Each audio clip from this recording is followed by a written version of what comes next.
Welcome to SciTech Culture with Steve Kern and Ben Warner, where we examine science, technology and culture in the 21st century. Visit our website at scitechculture.com.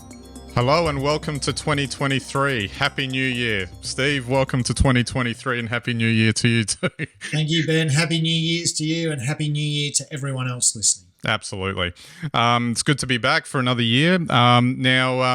We're going to kick off with a bit of a wrap-up of last year. Unfortunately, we weren't able to do our usual end-of-year wrap-up, but it was quite an interesting year last year in the sense that we started with the big Omicron wave, and we were still sort of knee-deep in, I don't know what you would call it, the frantic can we catch up for Christmas fever that was gripping the nation at the time. We had to get clearances to cross state borders and all that sort of stuff. It's hard to figure that that's where we were this time last year, and that's where we were. And the funny thing is that we are now at a point 12 months later where no one cares.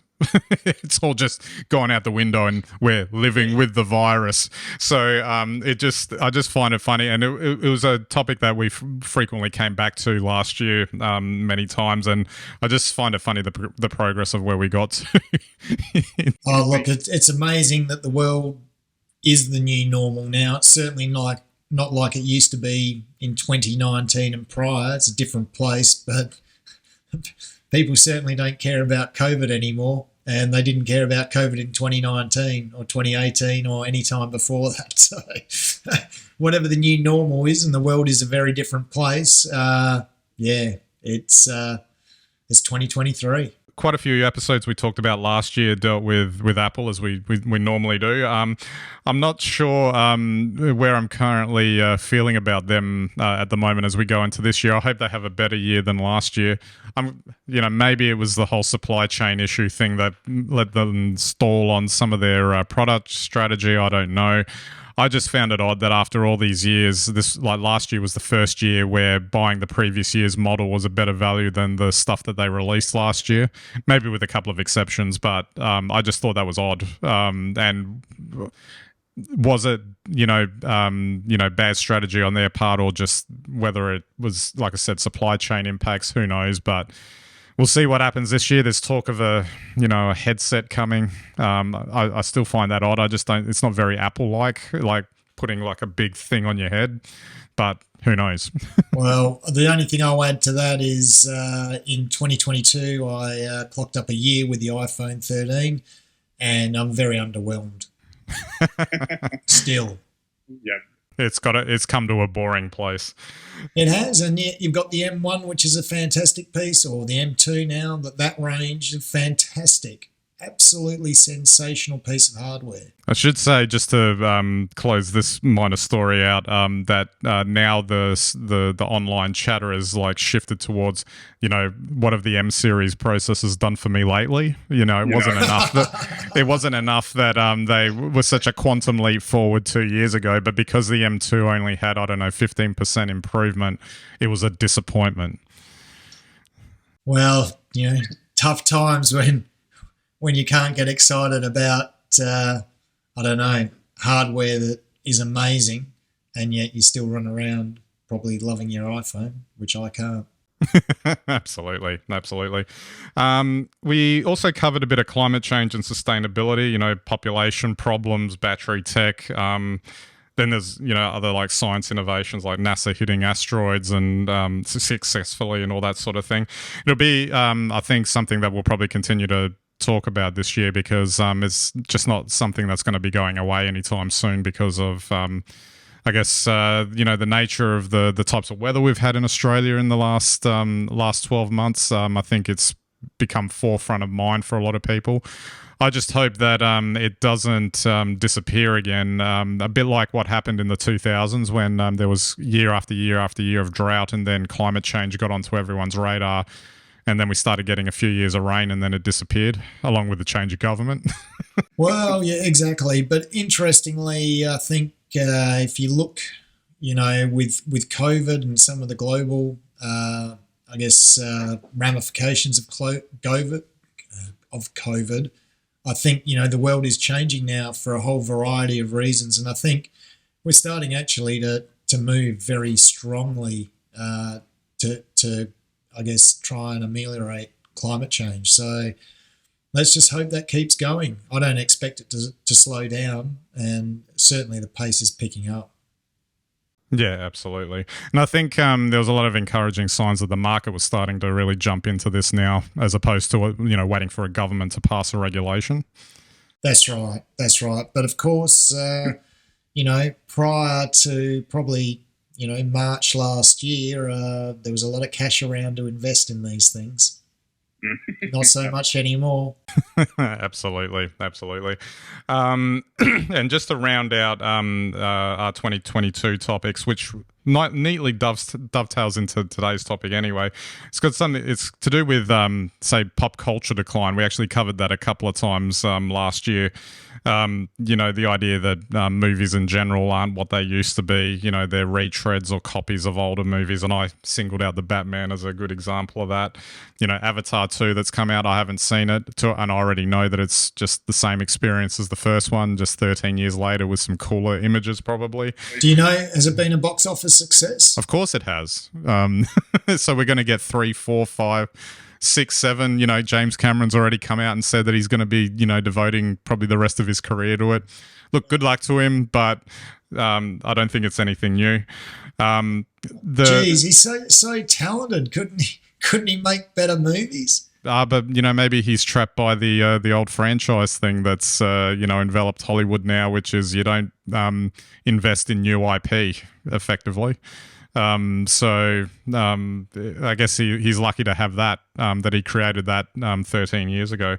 Then we had, and there are other things too, like the Will Smith slap, which I think made airwaves for all the wrong reasons. But it kind of it's things like that, and then also just like our sort of narcissistic kind of influence in pop culture, where things have transitioned from like the celebrity to online interactions and influencing. So like it'll be interesting to see where the celebrity goes in that regard in the coming years, because there are people online now that have bigger followings than what a lot of celebrities do, and we've never heard of them, or no one's ever heard of them, but you can bet that there's 30 million people out there that have heard of them. And that kind of neatly dovetails into what we were going to talk about today, which was this idea of are YouTubers narcissists, which I find ironic that we're talking about it, which on a video that will end up on YouTube. But I figure that because it's two people talking, we're not narcissistic, and it's not just one of us talking to a camera or something like that. But it is funny, isn't it, looking at that dynamic that there's this video that I came across that which I thought was weirdly meta. Like, so again, there's so many of these videos on YouTube now where they're someone talking to the camera, giving their opinion on something. And in this case, the topic was, are all YouTubers narcissists? Yet that person is literally doing the activity that they're criticizing at the same time, which is why I was kind of saying it was a bit meta, because it was like, what am I watching here? You're right, but then you're also doing it. And she kind of admits it at the end as well. And it's it's another example of a technology that is fabulous, but is who would have thought that it's encouraging all of this kind of self-absorbed kind of behavior, which is doubly weird because there's probably a lot of insecurity attached to all of that as well. So I don't know whether it's, if you can imagine back in the good old days, people might have been wanting to be getting into the entertainment industry to be seen or something like that. Now they don't have to do any of that, because all they have to do is pick up a camera and they can just upload to the internet straight away, bypassing all of that. And all of these people are doing it now. Yeah, it's one great big psychological tangle, I think. I mean, it's tied up with the whole notion of content, entertainment, and producing it. And I think the big change has been over the years was, even if you had your own TV show, it would go out through a network. It would be on a broadcast platform. If you're, YouTubers like we are ostensibly at the moment, it goes out on our channel. It's part of our feed outwards to the world, and everyone has a feed, even if you mainly consume other people's content. You don't have a podcast yourself. So I think that in itself means that everything you place on your feed out, or your outbound feed, has to have some sort of narcissistic element. And I don't mean that necessarily in a bad way. It just means it has to interest you, it has to be of interest to you, and it has to have some sort of personal motivation. So, if you, for instance, arguably only post photos of your kids' sporting triumphs or your own sporting triumphs, that's, can be interpreted as a narcissistic bent. If you have your own podcast and all you really do is give your opinion on things that have happened, of course it's a narcissistic angle. And I just think that that's the way it is. If you participate in social media, everything you post to a certain extent is self-interest, and that lends itself to the concept of narcissism. Whether or not those people actually are might be a much more complicated question. Absolutely. One could argue that, like I said, thinking of the good old days with the entertainment industry, if you put your face on TV, that's where, like, you see an element like that starting up, because you'd have to be interested to see yourself on TV for that to happen. True, and for the other 95 hours you weren't on that week, then basically you still had your own life. With this modern feed, you're maybe posting 1 hour of content a week, but you're posting another 7-8 hours of yourself online.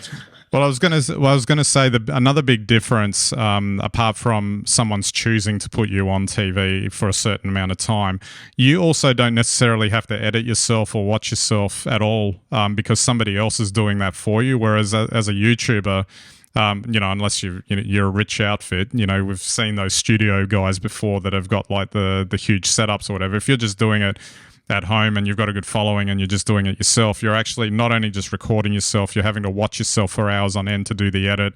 You're probably having to watch it again to make sure it came out all right on the channel, and doing it again and again and again and again, because you may not limit yourself to just one video a week. You might be putting 2 or 3 up because the algorithm's encouraging you to do more and more and more. It's a weird spiral you could end up on. Oh, absolutely. And I guess that's what I was alluding to before. And you're also posting pictures of yourself at the pool, and you're also posting pictures of you out at dinner, because, that's what drives your channel. And the more prolific you are as a content producer, the more of yourself you have to put out there. And that, as I say, I wouldn't necessarily argue that makes you a narcissist, but it certainly provides a narcissistic perspective on your life, because you only post what looks good for you, and you only post what interests you. So, you may well be a totally well-rounded person, but if you want to be successful in terms of content, then you have to post what would be interpreted as narcissistic content, because it's cult of personality. Nobody, there's that many people on the internet that you could follow and you could view content from. The only reason that you would have to view any one particular person or a group of people across the spectrum would be because you interest and identify with them personally. That just leads to this vicious cycle and this very easy call to make that everyone's a narcissist on YouTube. Who knows? But that's all right. Someone else on YouTube will react to what we're saying, who will then react to what we're saying, who will then react to what they're saying. So and that's right. That's how it works, and so the cycle goes. Before we go quickly onto our last topic, I just wanted to finish off on this idea that me personally, I'm starting to feel a bit melancholic in a sense for the old days, in the sense that I actually had a strong desire to produce content back in the day. I guess in an era where it was a lot harder to do and a lot harder to get out. And this weird things happened where it's so easy and the tools are so great. I would have loved to have had all this stuff, 20 years ago. Yet I'm starting to feel like, apart, this podcast aside, like I don't want to produce content anymore because content is so cheap and easy to produce, and it's so prevalent that if everyone's doing it, where's the value in it, kind of thing. It's a really bizarre feeling to have after having spent so much time and effort, producing content back in the day and knowing how hard it used to be. Oh yeah, look, I agree with you totally, and I think this stems back to what I'm saying, and that to be successful now as well, you have to put so much of yourself out there. You just don't put a show out. What you're putting out for scrutiny is your personal life, your personal interests, your personal views, and all of that, is what takes to make successful content. And I think you get to a point where you can only take so much of your own your own content. And I think it would do your head in eventually if I think it catches up with you eventually. Look, let's face it, I don't think there's any, casual connection between, skyrocketing mental illness and the rise of social media. Absolutely. All right, so one final topic before we wrap up our first episode for the year here. CES is on at the moment. We've covered that before. We're not going to go into the whole show or anything, but there was one product that was released by Lenovo that caught my eye, which was the Yoga Book 9i. Always these interesting names that they give these things. But the reason why it kind of popped out of me, initially it didn't, because when they first showed it, it was a dual screen I wouldn't even like it was a laptop form factor, but because both sides were a screen, I was like, what is this? Like, is it just screens to watch or whatever? But then when they explained that it also was like you buy this thing, but you also get a keyboard and a stand and I think a pen was included, a mouse was included, and the stand sort of props up the two screens in a way where you end up having a dual screen setup. It suddenly became an interesting complete package, like a different form factor to the traditional stuff that you would normally see, because you could then utilize those two screens in very different ways. And the fact that they also introduced some functions into the bottom touch screen so that you could effectively kind of turn it into a keyboard and touchpad and all that sort of stuff was really interesting. And I thought, at least there's some attempts here to try and do something different, because the thing that kind of stood out to me for this device is that it was like a portable multiple monitor setup, as opposed you wouldn't normally have just a laptop that you'd bring with you everywhere where you could, you might have a destination where you could plug it in at a dock, but this was truly like you could take it somewhere, put it somewhere completely independently in multiple locations and set up a multiple monitor setup, which I just thought was an interesting thing to try. It was something slightly different than what we've normally seen. Look, I do think it's innovative, and I do think that it's a nice piece of hardware, but it's funny to hear you describe it, as a sort of mobile monitor set, whereas I just thought of it as a mobile desktop, 2-monitor desktop, carrying around a separate keyboard, carrying around a stand.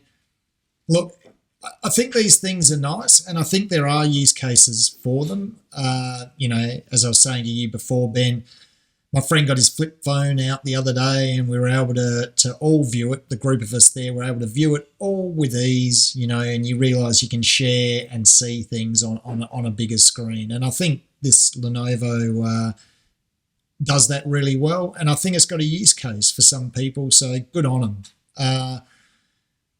Is it something that will stick around or get a really wide audience? I think we've already seen enough in hardware over the last 20 years to know that it's a niche product, but a great product nonetheless. I do like the Yoga range. They're flexible. The screens have always been great, so I'm sure someone will find good use for it. I would like to know what its battery life is like. They didn't mention that. with those really hot 13th gen Intel chips. Oh God! Like, was it like 150 watts of power draw or something? I heard this morning. Will when your I was monitors melt before the battery runs out? Well, I'm curious to know. Absolutely. This will probably be another topic for another time, but the proliferation of so many devices now kind of highlights that you really need to be switched on for picking what you actually need to use as opposed to what's marketed to you as what you need. And I'll use the classic example of the Apple ecosystem in that, they're saying, oh, but you've got a phone and you've got a laptop. Yeah, you need an iPad too. Like it's a nice complementary device to your laptop. You'll be a lot more productive with one. Doesn't mean you have to actually get them. And I see this type of device as well because, like you see, and it's nice and shiny and does all these new setups and everything. But again, do you actually need it? Oh, look, I think we've seen a couple of interesting innovations that never really took off. One I think was it the Acer touchscreen desktop that was kind of like the iMac but with a touch screen. That in the end, nobody ever touched the screen. And even if you did, then all you did was smear the screen that you were viewing. And I think the other one was my HP Flipback, which folds over into a tablet and has a touch screen. But after playing with it for the first day and loving it, never touched the screen again. The tried and true traditional stuff always wins out in the end. Absolutely. It does. I mean, maybe it's force of habit, but the reality is that you're either using a keyboard and looking at a screen or you're touching that screen as a tablet. I don't think people need a tablet and a laptop in one. People certainly don't use it. Absolutely. All right, Steve, we might wrap it up there. So first step of 2023 in the can. Good to be back, and I'm sure it's going to be another interesting year of science, technology, and culture, I'm sure. Undoubtedly so, and lots of exciting things will be happening. Absolutely. So don't forget to check out our website, scitechculture.com. You can get all of our links and content there. You can subscribe to our YouTube and Vimeo channels, RSS feeds, and watch us on any and all of your devices, and we greatly appreciate your visits to our website.